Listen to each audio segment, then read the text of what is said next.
Bonjour Olivier Dussopt. Bonjour. Nuit agitée du côté de la CMP, la commission mixte paritaire sur l'immigration. Elle doit reprendre ses travaux ce matin à 10h30. Mais des articles ont déjà été votés. Limitation du regroupement familial, quota migratoire, retour du délit de séjour irrégulier, caution pour un visa étudiant. On voit déjà bien ce sur quoi vous avez plié au gouvernement. En revanche, on voit un peu moins ce que LR vous a cédé.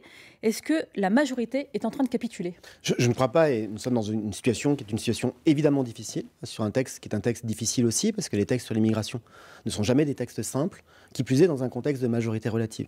Et plus encore dans un contexte où une alliance entre le Front National et la NUPES a interdit l'Assemblée nationale de débattre et a amené la CMP à se réunir sur le seul texte du Sénat. Sur le fond, est-ce que vous êtes en train de capituler ? Je vous réponds que non. Je vous réponds que non, et vous avez fait une liste de mesures dans les discussions qui ont eu lieu, qui ont permis de préparer cette CMP. Il y en a d'autres que vous auriez pu citer. On va continuer. Alors lesquelles justement ? Parce que, voilà, encore une fois, je repose la question de Salia. Sur quoi est-ce que les Républicains sont en train de céder ? Mais cela a été dit et cela a été annoncé. Gérald Darmanin était tout à l'heure sur une autre chaîne, il l'a dit, nous le disons depuis plusieurs jours.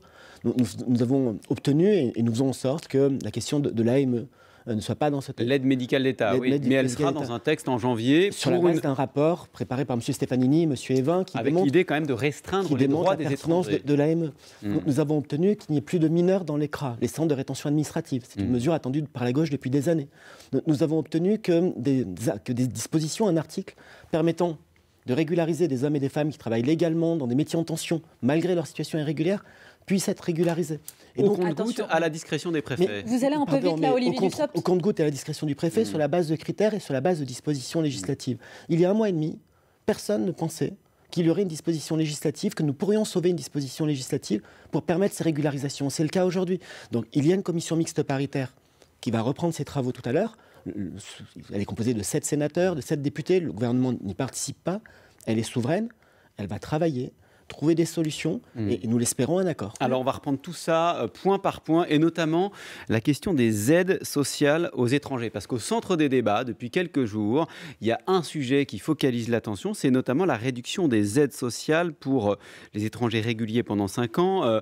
Au départ, on disait hors allocation logement, les APL. Là, les négociations sont toujours en cours. Vous, qui venez de la gauche, Olivier Dussopt, est-ce que vous assumez, est-ce que vous endossez le fait qu'on puisse priver des étrangers, parce qu'ils sont étrangers, d'allocations comme les APL ? Il faut aller au bout de votre raisonnement. Et il faut être, pardon de le dire comme ça, mais plus précis dans l'énoncé de ce dont nous discutons aujourd'hui. Le Sénat a voté un texte qui dit que toutes les aides sociales ne peuvent être accessibles qu'après 5 ans de résidence, quelle que soit la situation des personnes. Et cela ressemble à ce qui existe déjà pour le RSA, puisque peu de gens le savent. Mais par exemple, le RSA, et ça n'est pas d'aujourd'hui, le RSA depuis des années et des années, vous ne pouvez pas l'avoir si vous n'avez pas 5 ans de présence sur le territoire.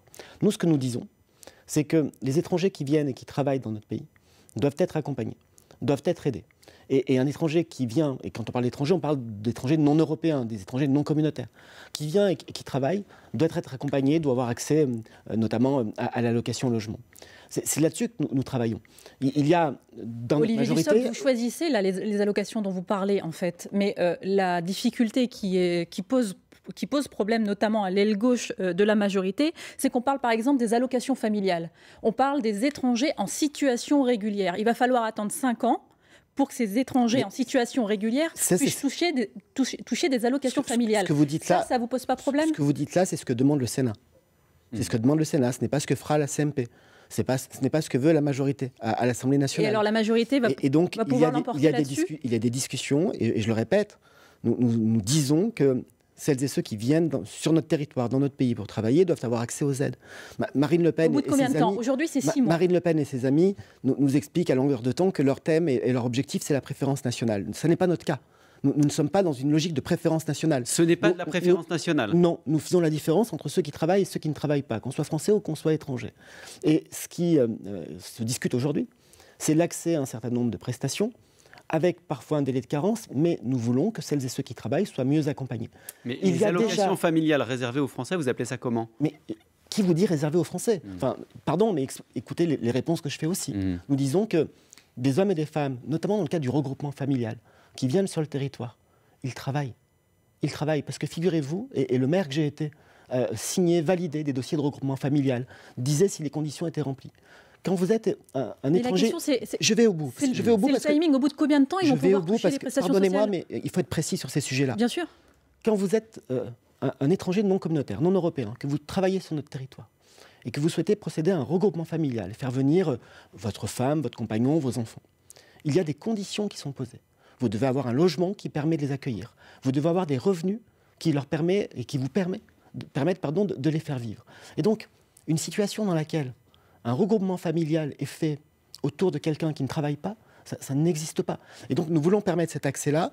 Il y a des discussions sur la durée, il y a des discussions sur les délais de carence qui peuvent être mis en place, sachant que même pour les Français expatriés qui reviennent en France, il y a déjà des délais de carence. Donc, laissons la CMP travailler pour qu'elle trouve le bon équilibre en veillant à ce que celles et ceux qui travaillent et qui viennent pour travailler, l'immense majorité des étrangers non européens, puissent être accompagnés le plus correctement possible. Donc pour les autres qui ne travaillent pas, les étrangers en situation régulière, on peut aller jusqu'à 5 ans avant d'obtenir les allocations ? Enfin, des étrangers non européens qui viennent en France sans travailler un seul jour en 5 ans, il n'y en a pas beaucoup. Il n'y en a pas beaucoup, ou dans des cas très exceptionnels, ça peut arriver. Je veux juste comprendre la position de la majorité. Ça peut arriver notamment pour des difficultés d'intégration, pour des personnes qui sont réfugiées, mais ce n'est pas le même statut et ce n'est pas le même cas. Olivier Dussopt, vous étiez censé défendre le volet régularisation des travailleurs sans papier. Ce devait être un droit opposable pour ces travailleurs. Avec ce texte, la régularisation des travailleurs sans papier se fera à la discrétion des préfets. C'est là encore une concession qui vous reste en travers de la gorge. Vous savez, quand on n'a pas de majorité absolue et qu'on est dans la situation où nous sommes, quand nous avons en face de nous une opposition, y compris une opposition de gauche, qui s'oppose à une mesure de régularisation des travailleurs sans papier, ce qui est quand même assez exceptionnel, il faut savoir trouver des solutions, y compris des compromis.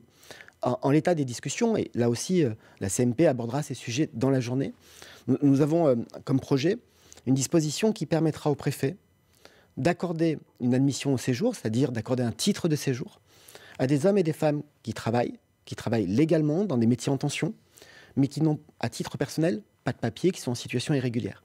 Vous dites à la discrétion, mais c'est sur la base de critères fixés par la loi. Mais le choix revient quand même au préfet. Il revient au préfet sur la base de critères. C'est pas ce que vous vouliez au départ. Sur la base de critères. Et ce que nous voulions absolument, parce que c'est l'état du droit aujourd'hui, c'est permettre à ces salariés, à ces hommes et ces femmes qui travaillent, de faire la demande seuls. Pourquoi est-ce que je dis cela ? Parce qu'il existe une circulaire qu'on appelle la circulaire Valls depuis 2012, qui permet une admission au séjour pour des hommes et des femmes qui travaillent, à condition que leur employeur accompagne la démarche. L'accompagner, c'est reconnaître qu'on salarie quelqu'un qui n'a pas de papier. C'est s'engager à payer une contribution à l'Office français de l'immigration. C'est s'engager à garder la personne pendant 18 mois. Nous, ce que nous voulons, c'est que ces hommes et ces femmes qui travaillent depuis longtemps, qui sont présents sur notre territoire depuis longtemps, puissent demander leur régularisation seuls, sans qu'il y ait intervention de l'employeur. Parce que parfois, c'est compliqué pour un employeur de s'engager comme on le demandait. Et puis parfois, dans des cas heureusement minoritaires, heureusement marginaux, il y a aussi des employeurs qui peuvent trouver une forme de confort, de satisfaction, avoir un salarié qui soit en état de fragilité. Olivier Dussopt, le ministre du Travail, du Plein Emploi, de l'Insertion et l'invité du 8h30 France Info. On vous retrouve dans une minute, juste après le fil info, 8h41, Maureen Suignard. La ministre française des Affaires étrangères évoque une divergence de point de vue avec Israël dans la façon dont le pays exerce son droit à se défendre. Entretien exclusif de Catherine Colonna à France Info. La ministre des Affaires étrangères affirme que les bombardements systématiques mettent en péril excessivement la vie des civils palestiniens. Reprise des travaux prévus à 10h30 ce matin pour la commission mixte paritaire sur le texte immigration du gouvernement. Ils ont été suspendus hier à cause de divergences entre la majorité et les Républicains. La droite ne souhaite pas que les aides au logement soient versées aux étrangers avant 5 ans de présence en France. La majorité ne cédera pas au LR sur les APL, dit à l'instant le chef des députés Renaissance. La Banque de France espérait un peu mieux. L'institution revoit à la baisse ses prévisions de croissance pour cette année à 0,8%. Ces prévisions prennent en compte un 3e trimestre dans le rouge avec des investissements et une consommation des ménages en berne. Pas de danger dans l'immédiat pour la population en Islande, mais l'éruption est impressionnante. 4e éruption en 2 ans et demi dans le pays, au sud de la capitale où l'activité sismique est très intense depuis le mois dernier. France Info. Le 8h30 France Info, Jérôme Chapuis, Salia Braclia. avec le ministre du Travail, Olivier Dussopt. Vous évoquiez il y a quelques minutes l'aide médicale d'État. Je voudrais qu'on s'arrête là-dessus quelques instants parce que vous évoquiez notamment ce rapport de Claude Évin, Patrick Stefanini, l'un qui vient de la gauche, l'autre qui vient de la droite, à propos de l'AME, dispositif, disait-il, utile, globalement maîtrisé, qui ne constitue pas un facteur d'incitation à l'immigration irrégulière. Et pourtant, Elisabeth Borne annonce qu'il y aura bien une réforme de ce dispositif de l'AME. Pour en restreindre les droits, début 2024 ? Alors, d'abord, il faut rappeler que l'AME est utile, vous l'avez dit, le rapport de M. Stefanini et de M. Évin le dit, et nous avons dit dès le départ, dès le début de l'examen du projet de loi sur l'immigration, que nous ne souhaitions pas, ni la Première ministre, ni Gérald Darmanin, ni moi-même, ni l'ensemble du gouvernement, que l'AME apparaisse dans ce texte sur l'immigration. Ce sera donc dans un texte. Et donc, il n'y aura pas de disposition sur l'AME dans ce texte. La Première ministre a commandé un rapport qui rappelle ce que vous avez dit, qui rappelle aussi, c'est important parce que ça souligne combien l'AME est utile. 25% des personnes qui sont soignées dans le cadre de l'AME sont des enfants. Et nous sommes dans un pays où non seulement on soigne, mais en plus on soigne très prioritairement, et c'est logique, les enfants. Est-ce que l'AME est un dispositif qui ne doit absolument pas bouger ? Est-ce que le Parlement doit se priver de discuter de l'AME et de voir notamment ce qu'on appelle le panier de soins pour l'ajuster et faire en sorte d'être sur des soins qui soient des soins essentiels, qui empêchent notamment les épidémies, c'est très important en matière de santé publique. Je pense qu'on peut toujours en discuter, c'est le sens du courrier de la Olivier Dussopt, mais c'est la condition. Utile, les mots quand même sont importants du rapport. Utile, globalement maîtrisé, il ne constitue pas un facteur d'incitation à l'immigration irrégulière. C'est sur cette base-là que nous aurons à discuter de l'AME. Mais alors pourquoi annoncer une réforme de l'AME ? Est-ce qu'en fait vous êtes en train de... Là encore, de céder au chantage des LR. J'ai bien compris que c'était votre leitmotiv du matin. Mais j'essaie de comprendre, mais ça n'est pas le cas. Puisqu'il y a un rapport qui a été commandé par le gouvernement. Vous pouvez faire les réponses à ma place. Mais ça n'est pas le cas. Et le rapport, vous l'avez cité, c'est un rapport qui est utile, c'est un rapport constructif, rédigé par un homme de droite, un homme de gauche, M. Stefanini, M. Évin. Est-ce que nous devons nous arrêter là et nous priver de toute forme de discussion ? La réponse est non. Il y a quelques années, en 2018 de mémoire, peut-être 2019, il y avait déjà une modification du panier de soins parce que nous avons considéré à cette époque-là que certains soins qui étaient dans l'offre globale de l'AME n'avaient pas nécessairement leur place. On sent beaucoup de tensions, même là encore dans nos discussions ce matin, beaucoup de tensions dans les discussions qui ont eu lieu jusque tard dans la soirée. La majorité, dit à l'instant le chef des députés Renaissance, ne cédera pas sur les aides au logement, qui est un point manifestement bloquant qu'on évoquait au début de cet entretien. Est-ce que vous vous placez aujourd'hui, vous, ministre du Travail, Olivier Dussopt, dans l'idée qu'il n'y ait pas d'accord tout à l'heure ? Il y a une demande du Sénat, je le répète, le Sénat et sa majorité qui est à droite, la vie politique est ainsi faite, qui est de reculer l'accès aux APL de 5 ans. Ça n'est pas envisageable, et Sylvain Maillard le rappelle. Moi, je souhaite que la CMP puisse trouver un accord. Et il est normal que le président du principal groupe de la majorité, du groupe Renaissance, Sylvain Maillard, rappelle aussi les positions que défend la majorité. Nous devons trouver une solution, parce que ce texte est utile. Il est utile, il a des mesures utiles en matière d'intégration par le travail, il a des mesures utiles pour donner plus de force à nos décisions de justice et au respect finalement des décisions de l'État. Mais pardon de dramatiser, mais à l'heure qu'il est, on ne sait pas trop de quel côté la pièce va retomber. Vous estimez aujourd'hui qu'il y a de bonnes chances d'arriver à un accord dans la journée ? Je l'estime et je l'espère. Je l'estime et je l'espère parce que, je le répète, ce texte porte des dispositions utiles, tant sur ce qu'on appelle le volet régalien, c'est-à-dire la force qu'on donne à nos décisions de justice, à nos lois, à nos décrets, à nos décisions administratives, que sur la partie intégration, et notamment intégration par le travail. Si accord à la CMP il y a, l'Assemblée devra se prononcer, elle aussi. Est-ce que les députés de la majorité qui ne voudront pas voter ce texte seront sanctionnés ? Je ne crois pas que nous sommes dans cette situation-là, et avant de faire des plans sur la comète et d'examiner les étapes qui viennent après, faisons les choses une par une.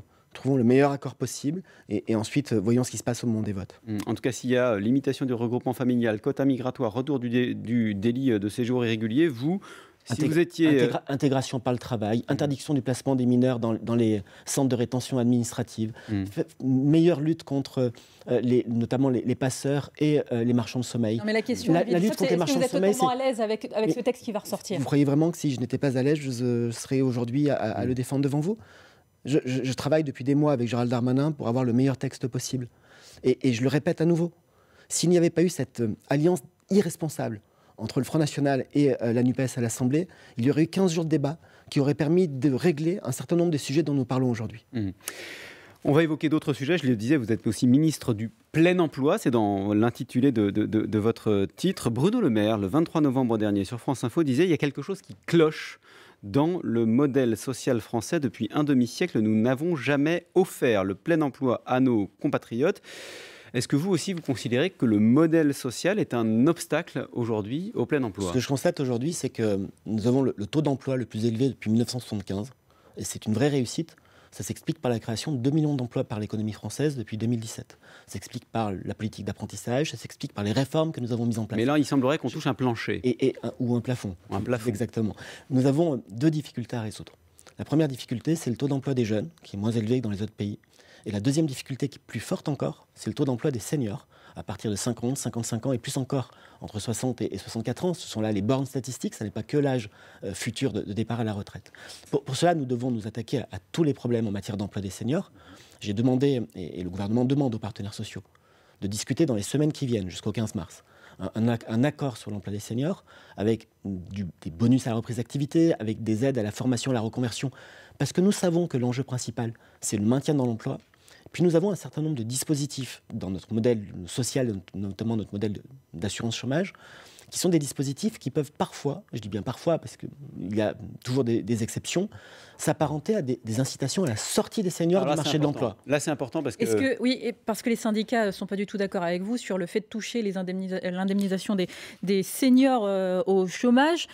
Pourquoi, la question qu'il vous pose, c'est pourquoi vouloir toucher à l'indemnisation des chômeurs seniors plutôt que de demander des engagements aux entreprises? Nous, ce que nous avons demandé aux partenaires sociaux, dans le cadre de la convention UNEDIC qu'ils ont signée, mais qui à nos yeux est incomplète, c'est la raison pour laquelle nous ne l'avons pas signée et nous laissons aux partenaires sociaux jusqu'à la fin du mois de mars pour discuter de cet accord sur les seniors afin de compléter les dispositions. Nous, ce que nous disons, c'est qu'aujourd'hui, dans le système d'assurance chômage, à partir de 53 ans et à partir de 55 ans, vous avez des majorations, des augmentations de votre durée d'indemnisation. Oui, 27 mois, alors que pour le... En fait, quand vous avez plus de 55 ans et que vous inscrivez auprès de l'assurance chômage, la durée d'indemnisation qui est la vôtre est multipliée par 1,5, c'est 50% d'augmentation. Ce que nous disons et ce que j'ai dit dans une lettre de cadrage avec la Première ministre aux partenaires sociaux, c'est qu'il faut tenir compte de la réforme des retraites et donc, puisque l'âge de départ à la retraite se décale de 2 ans, décaler l'âge d'accès à cette augmentation de la durée d'indemnisation d'autant. Mais les syndicats vous disent... Cette durée d'indemnisation, elle est presque doublée par rapport aux autres pour les seniors, parce que c'est deux fois plus difficile pour un senior de trouver du travail. Elle n'est pas doublée, elle est multipliée par 1,5, mais c'est aussi parce que c'est plus dur à 55 ans. C'est aussi parce que nous savons cela, que dans le cadre de l'accord sur les seniors que nous leur demandons de négocier, nous souhaitons qu'il y ait des mesures de maintien dans l'emploi. Et on est dans une situation un peu particulière. On parle beaucoup du taux d'emploi des seniors et c'est un taux d'emploi qui est plus bas. Par contre, le taux de chômage des seniors est plus bas que la moyenne. Parce qu'en réalité, les dispositifs qui existent aujourd'hui font que les seniors sont sortis du marché du travail. Et c'est là notre difficulté. Donc il ne faut pas agir du côté des entreprises. Nous devons les maintenir dans les entreprises par de la reconversion, de la formation, de la possibilité d'aménagement des fins de carrière. Dans le cadre de la réforme des retraites, j'ai facilité l'accès à la retraite progressive pour les salariés du secteur privé et j'ai créé cet accès, j'ai ouvert cet accès aux agents du secteur public. Et donc nous devons travailler sur tous ces aspects-là. Nous devons aussi réfléchir, et j'espère que les organisations syndicales et patronales le feront, à des incitations à la reprise d'activité, parce qu'on ne peut pas durablement rester dans la situation où on est, où le taux de chômage des seniors en France... des entreprises, Olivier Dussopt, c'est impensable. Quand on parle de formation, de reconversion, quand on parle d'aménagement de fin de carrière, ça renvoie à cela. Et on ne peut pas rester aussi durablement avec un taux d'emploi des seniors en France qui est 15 points en dessous de la moyenne européenne. Aujourd'hui, pardon de faire cette parenthèse, mais c'est l'enjeu maximum que nous avons pour sauver nos systèmes de protection sociale à horizon 2050. En France et en Europe. En Europe, nous avons 265 millions de personnes aujourd'hui qui travaillent. En 2050, la population européenne n'aura pas baissé, elle aura même un peu augmenté. Nous aurons 235 millions. Nous allons perdre 30 millions d'actifs du fait du vieillissement de la population. Et donc, il faut globalement maintenir un niveau de production de richesse assez élevé pour permettre le financement des systèmes de protection sociale. C'est ça l'enjeu. Et c'est un enjeu pour les plus fragiles, parce que, vous savez, quand on parle des ultra-riches, ils n'ont besoin de personne pour préparer leur retraite. Nous devons protéger celles et ceux qui ont besoin d'une pension de retraite et donc penser à cet avenir-là en augmentant le taux d'emploi des seniors et en poussant toujours et encore cet objectif de plein emploi. Olivier Dussopt, ministre du Travail, vous êtes avec nous encore pour quelques minutes. On vous retrouve dans une minute juste après le fil info, 8h52. Maureen Suignard. La majorité ne cédera pas aux Républicains sur les aides au logement. C'est ce qu'affirme ce matin le chef de file des députés Renaissance. Pour trouver un accord en commission sur le texte immigration, la droite exige que les APL, les aides au logement, soient versées aux étrangers après 5 ans de présence en France. Les travaux de cette commission doivent reprendre à 10h30 ce matin. Plus 8,1%, la hausse moyenne pour les complémentaires santé l'année prochaine. Une hausse importante qui s'explique selon les mutuelles par les hausses des salaires, les hausses pour les tarifs pour les soignants et la diminution du remboursement des soins dentaires par la sécurité sociale. Monsanto prévient déjà qu'il va faire appel. Le groupe géant des biotechnologies a été condamné aux États-Unis. 857 millions de dommages et intérêts à verser à des élèves et des parents bénévoles d'une école. Ils ont été exposés à des polluants dits éternels contenus dans des éclairages. Le troisième gardien de but du PSG, Alexandre Letellier, et sa famille séquestrés la nuit dernière dans leur maison des Yvelines. La police a interpellé 3 suspects. Ils ont menacé le couple avec une arme blanche pour obtenir des bijoux. France Info. Le 8-30 France Info, Jérôme Chapuis, Salia Braclia. Et Olivier Dussopt, le ministre du Travail. Intermarché et Auchan sont en négociation exclusive avec le groupe Casino pour la reprise de plus de 300 magasins de l'ensemble du personnel. À 1 heure de chez vous, à Saint-Étienne, siège historique de Casino, des familles entières sont inquiètes. Olivier Dussopt, est-ce que le scénario qui se dessine est de nature à vous rassurer ? C'est un scénario que nous suivons avec beaucoup d'attention, à la fois côté ministère du Travail et côté ministère de l'Économie. Le groupe Casino, c'est 50 000 personnes en France. 50 000 personnes, c'est un réseau d'enseignes, de grandes surfaces, qui est un réseau extrêmement important. Et évidemment, le gouvernement souhaite que les projets de reprise puis de cession, puisque nous sommes dans ce double phénomène, soient des projets qui préservent un maximum d'emplois. Un maximum d'emplois, et de ce que nous avons vu, de ce que nous savons par la presse, parce que c'est normal, ce sont des acteurs privés qui discutent entre eux, des projets de reprise qui ont été présentés hier. Il y aurait la reprise de beaucoup des enseignes, la plupart des magasins d'hypermarchés, de supermarchés, et le maintien des emplois. Se pose la question des salariés du siège. Ce sont 1700 personnes qui sont au siège de Casino à Saint-Étienne, et le repreneur du groupe, les différentes discussions dont nous avons connaissance, nous laissent penser qu'ils prennent des engagements pour les préserver et les maintenir. Y compris pour préserver le siège à Saint-Étienne. C'est un point d'intention que nous avons. Alors, il faut être aussi très honnête quand on parle de ces sujets-là. Nous sommes face à des entreprises privées qui ont une liberté de décision. Vous ne parlez pas du tout avec eux ? Avec les repreneurs ? Avec les repreneurs, pas à ce stade. Pas au niveau du ministère du Travail. Nous ne sommes pas à ce stade-là. Et du côté de Bercy Et du côté de Bercy, je laisse mes collègues de Bercy mener ces discussions-là et les commenter si c'est nécessaire. Mais vous, comme élu d'un département qui n'est pas très éloigné, vous êtes à Lyonnais, vous êtes sensible au fait que Saint-Étienne, c'est Casino. Par la proximité de Saint-Étienne et par l'histoire de Saint-Étienne, évidemment. Et comme ministre du Travail, que le siège soit, en tout cas que les entreprises ou les emplois concernés soient à Saint-Étienne ou partout ailleurs en France, quand on parle de 1700 emplois, c'est forcément sensible. Et c'est normal qu'il y ait des inquiétudes. Tous les services du gouvernement, tous les ministères sont mobilisés pour accompagner les meilleures offres et voir comment les choses peuvent se passer dans les meilleures conditions. Je répète, Casino, c'est 50 000 salariés, c'est une histoire, c'est une marque française. C'est aussi un groupe qui a accumulé beaucoup de dettes, qui a réalisé beaucoup de pertes, ce qui amène à cette reprise par des actionnaires et à cette restructuration par des cessions que nous suivons avec la plus grande attention. Olivier Dussopt, le SMIC va augmenter au 1er janvier de 15,60 € net par mois. En 2 ans, le nombre de salariés payés au SMIC a nettement augmenté. On est passé de 14,5% à 17,3%. C'est donc l'illustration d'un tassement des salaires au niveau du SMIC. C'est révélateur aussi du fait que les entreprises ne veulent pas augmenter les salariés ? Alors, les entreprises ont globalement augmenté les salariés plus fortement que dans toutes les autres périodes du fait de l'inflation. Le SMIC a augmenté, et quand on regarde depuis début 2021, le SMIC aura augmenté au total, en comptant l'augmentation du 1er janvier qui vient, de plus de 14%, entre le 1er janvier 2021 et le 1er janvier 2024. Mais là, on parle des salaires qui sont juste au-dessus. Non, mais j'y viens. C'est ça l'explication. Quand le SMIC augmente autant, parce que le SMIC est indexé sur l'inflation, nous avons un mécanisme de protection. Cela a comme conséquence de rattraper des niveaux de rémunération fixés par les conventions collectives. Ça peut aussi avoir pour conséquence de rattraper des salariés qui sont payés légèrement au-dessus. C'est ce qu'on appelle le tassement des grilles. Alors comment on en sort ? On en sort par le dialogue social d'abord, parce que la loi en France dit que le SMIC est fixé par la loi et par le décret avec des mécanismes d'indexation, mais que les grilles de salaire des conventions collectives par branche professionnelle, c'est le dialogue social. Les branches font ce dialogue social pour la plupart. Et il y a des branches pour lesquelles le dialogue social est plus compliqué. Nous savons qu'aujourd'hui, 33 branches sur les 170 que nous suivons ont un niveau de rémunération qu'on appelle conventionnel, au moins un niveau inférieur au SMIC. Ça ne veut pas dire que les gens sont payés moins que le SMIC, mais ça veut dire qu'il y a un tassement au début de la carrière. Et donc comment on les oblige à augmenter les salaires ? Parmi elles, il y en a une dizaine pour lesquelles c'est beaucoup plus durable. Je les reçois une par une pour faire le point sur les difficultés, voir comment les encourager. Quels sont les leviers dont nous disposons ? Nous en avons deux principalement. Le premier levier, c'est un levier qui a été voté en juillet 2022, c'est la loi du 16 août 2022, qui dit que si une branche ne passe pas d'accord, si on parle d'atonie du dialogue social, ça autorise le gouvernement à procéder à sa restructuration et son rapprochement, sa fusion avec une autre branche.